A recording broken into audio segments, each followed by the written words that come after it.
Hello everyone and welcome to this online lecture series on Elements of Electrical Engineering having subject code 22215. We have started Unit 2 AC Fundamentals. Today is our lecture number 3. In today's lecture we are going to learn about concept of leading, lagging, phase angle, phase difference and etc. Learning outcomes. After watching this video, student will be able to learn about phase difference, phasor representation of alternating quantity, phasor diagram, phasor difference, in phase quantity, out of phase, leading quantity and lagging quantity. So, we will learn about phasor representation of alternating quantity. हमने AC quantity क्या होता है ये पढ़ा है. AC quantity यानी ऐसी quantity जिसकी value as well as direction दोनों क्या होती है, चेंज होती है.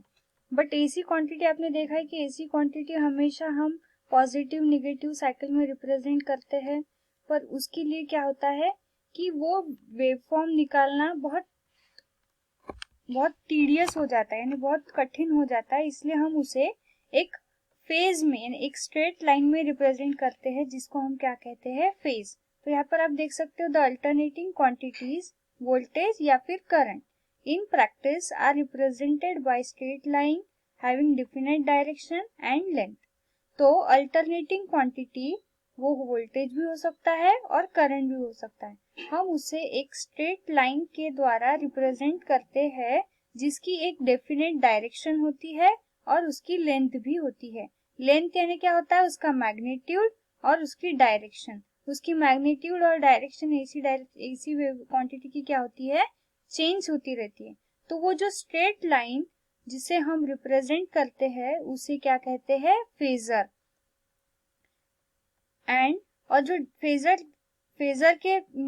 फेजर जो लाइन जो फेजर है उसके हिसाब से जो डायग्राम्स बनती है उसे क्या कहते हैं, phasor diagrams of current voltages.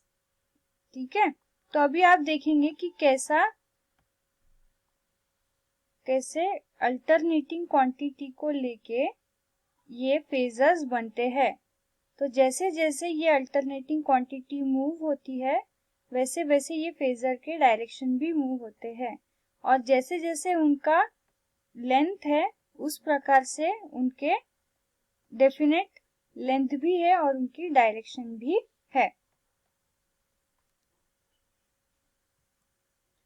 तो ये देखिए, अब ये क्वांटिटी है एसी क्वांटिटी 30, 60, 90, 20, 150, 80. ये अलग अलग क्या है, एंगल्स है.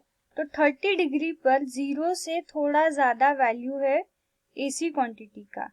तो यहाँ पर ये 0 से ये जो एंगल है ये कितना है, 30. तो हमने यहाँ पर एक स्ट्रेट लाइन रिप्रेजेंट की जो कि ये पोर्शन इस एसी वेवफॉर्म का क्या करती है, रिप्रेजेंट करती है. अब नेक्स्ट है 60 डिग्री पे. तो यहाँ पर आप देख सकते हैं एंगल 60 डिग्री पे ये फेजर रिप्रेजेंट हुआ, ये स्ट्रेट लाइन रिप्रेजेंट हुई है जिसे हम कहेंगे फेजर, जिसका एंगल कितना है, 60 डिग्री. फेज एंगल कितना है, 60 डिग्री. अब ये जो ओमेगा है यहाँ पर, ये ओमेगा रिप्रेजेंट करता है कि ये एसी वेवफॉर्म कितने फास्ट रोटेट हो रही है. वेक्टर का रोटेशन ये ओमेगा क्या करता है, डिनोट करता है. अब आप देख सकते हैं कि इंस्टेंट टी टाइम पे अगर मुझे वैल्यू पता करना है तो मैं कैसे निकालूंगी. यहाँ पर एग्जाम्पल दिया है am sin omega t plus 5. तो am यानी क्या होता है, मैक्सिमम वैल्यू. ओमेगा यानी क्या होता है, वेक्टर का रोटेशन. t यानी होता है टाइम और फाई यानी होता है एंगल. कौन से एंगल पे हमें वैल्यू चाहिए वो रिप्रेजेंट करता है ये वैल्यू फाई. तो ये एसी वेवफॉर्म हमेशा निकालना पॉसिबल नहीं है, इसीलिए इजी वे में निकालने के लिए हम ये एसी वेवफॉर्म को किससे रिप्रेजेंट करते हैं, वेक्टर से. तो ये वेक्टर अलग अलग एंगल पे इस वेवफॉर्म के मुताबिक आपको ड्रॉ करने पड़ते हैं. अब वेक्टर पॉजिटिव डायरेक्शन में होंगे और नेगेटिव डायरेक्शन में होंगे वो डायरेक्शन भी इस फेजर के हिसाब से आप यहाँ पर ये कर सकते हो, यहाँ पर रिप्रेजेंट कर सकते हो। नेक्स्ट अभी हम देखेंगे कि फेजर डायग्राम का डेफिनेशन क्या है। Phasor diagram are representation of alternating current and voltages of same frequency as vector और phasor with the phase angle between them. तो फेजर डायग्राम क्या है, अल्टरनेटिंग क्वांटिटी करंट या वोल्टेज का दोनों की क्या है, सेम फ्रीक्वेंसी है, उसका वेक्टर रिप्रेजेंटेशन है और उसके जिसमें की क्या होता है, फेज एंगल भी इंक्लूड होता है।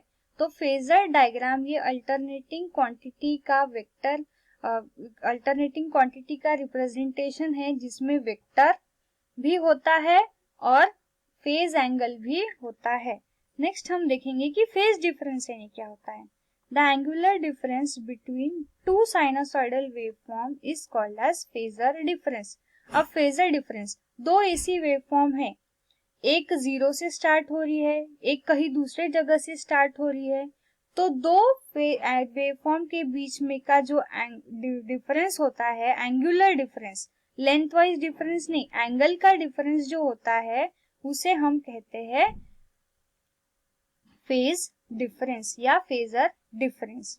जैसे अगर हमने एक एग्जांपल लिया, अगर हम दो सॉन्ग हमने सिलेक्ट किए, ठीक है, एक सॉन्ग हम स्टार्ट करते हैं तो वो स्टार्ट हो जाता है और फिर कुछ समय बाद हम दूसरा गाना सॉन्ग स्टार्ट करते हैं तो पहले सॉन्ग के लिरिक्स जो है वो आगे आगे आगे जाते हैं और दूसरे सॉन्ग के लिरिक्स फिर उसके पीछे पीछे जाते हैं। वैसे ही वेव फॉर्म का होता है, या तो फिर दोनों में क्या आता है, डिफरेंस रहता है, इसीलिए वो दोनों के लिरिक्स मैच नहीं होते। वैसे ही एसी क्वांटिटी में भी दो वेव फॉर्म्स अगर एक के बाद दूसरा शुरू होता है तो वो जो डिफरेंस आता है, एंगुलर डिफरेंस, हम उसको क्या कहते हैं, इज फेजर डिफरेंस। अब इक्वेशन ऑफ एसी क्वांटिटी हम देखेंगे, I is equal to I M sine omega t plus five, V is equal to V M sine omega t plus five. अब यहाँ पर I और V क्या है, instantaneous value, IM और VM है maximum value of current and voltage, omega क्या है, एंगुलर फ्रीक्वेंसी, या फिर ओमेगा इज एंगुलर वेलोसिटी भी हम इसे कहेंगे, T क्या है, टाइम, और फाई क्या है, phase angle. In phase quantity क्या होता है, तो in phase quantity means that the phase angle of two waves are the same. जैसे ये वेवफॉर्म्स आप देख सकते हैं, दोनों वेवफॉर्म अलग अलग है, एक का एम्पलीट्यूड कम है, दूसरे का एम्पलीट्यूड ज्यादा है, बट दोनों एक जगह से स्टार्ट हो रही है, फिर एक जगह पर एंड हो रही है, यानी ये दोनों एक ही एंगल से शुरू, 0 से शुरू हो रही है और 360 पे दोनों खत्म हो रही है। तो ये दोनों एक साथ शुरू हो रही है, तो इसीलिए इन ऐसे वेवफॉर्म्स को जहां पर फेज एंगल दो वेवफॉर्म के बीच में का क्या होता है, 0 होता है, सेम होता है, उसे हम कहते हैं इन फेज वेवफॉर्म या इन फेज क्वांटिटी। अब नेक्स्ट हम देखेंगे आउट ऑफ फेज क्वांटिटी। तो पहले आपने देखा था कि दोनों वेवफॉर्म्स एक ही जगह से शुरू हो रही है, पर यहाँ पर आप देख सकते हो कि दोनों वेवफॉर्म एक जगह से शुरू नहीं हो रही है। ये वेवफॉर्म हम कंसीडर करेंगे कि ये पहले से ही शुरू हो गई है और इसने यहाँ पर मैक्सिमम वैल्यू अटेन कर लिया है, और ये वेवफॉर्म 0 पर शुरू हुई है। तो दोनों वेवफॉर्म एक साथ शुरू भी नहीं हो रहे, ना ही एक साथ खत्म हो रहे, दोनों के बीच में क्या है, डिफरेंस है 90 डिग्रीज का। तो ऐसे वेवफॉर्म को या ऐसी क्वांटिटीज को हम क्या कहेंगे, आउट ऑफ फेज क्वांटिटी, यानी इन फेज नहीं है। जो क्वांटिटीज इन फेज नहीं होती उसे हम क्या कहते हैं, आउट ऑफ फेज क्वांटिटीज। अब नेक्स्ट हम देखेंगे कि लीडिंग फेज एंगल यानी क्या होता है। तो leading phase angle, when two AC quantities of same frequency do not attain their respective zero or peak values simultaneously, then these quantities are said to be out of phase quantity।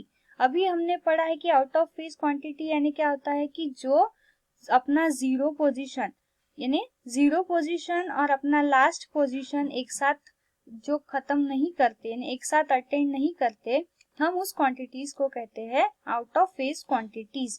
तो the quantities which attain the zero respective और peak value first is called as leading quantity.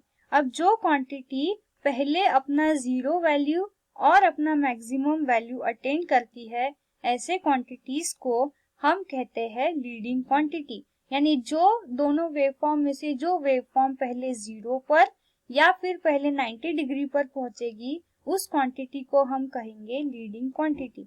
तो अभी इस diagram में आप देख सकते हो,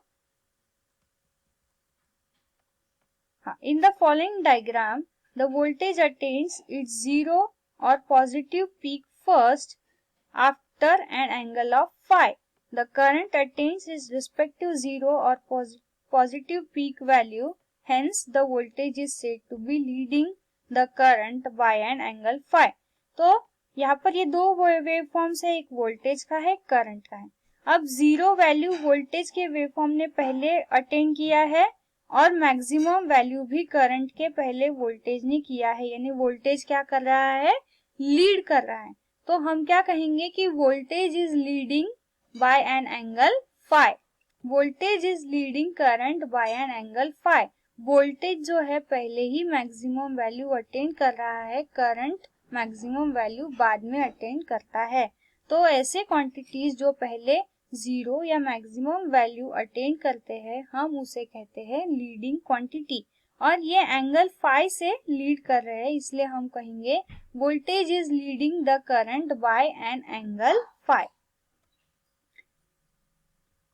The quantity which attains respective zero or peak value later is called as lagging quantity. अब ऐसे क्वांटिटीज जो अपना पीक वैल्यू और जीरो वैल्यू बाद में अटेन करते हैं, लेटर यानी बाद में, किसी क्वांटिटी के बाद में, हम ऐसे क्वांटिटीज को क्या कहते हैं, लैगिंग क्वांटिटी। तो in the first diagram the current attains its zero और positive peak later than the voltage after an angle phi, hence current is said to be lagging the voltage by an angle phi. Similarly, in second diagram the voltage is said to be lagging the current by an angle phi. तो यहाँ पर देखिए, यहाँ पर क्या हो रहा है कि वोल्टेज जो है वो अपना मैक्सिमम वैल्यू बाद में अटेन कर रहा है, तो वोल्टेज क्या कर रहा है, करंट से लैग कर रहा है।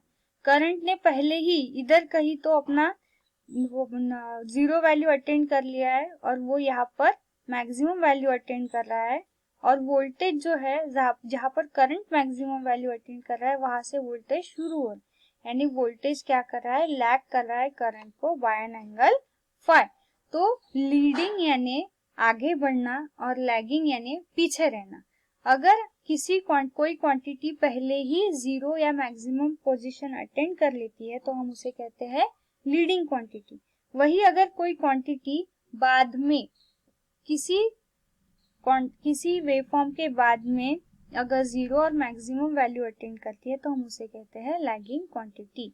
So in this video we learned about phasor representation of alternating value, phasor diagram, phase difference in phase quantity, out of phase quantity, leading quantity and lagging quantity. These are the POs satisfied for today's lecture. Thank you and keep learning.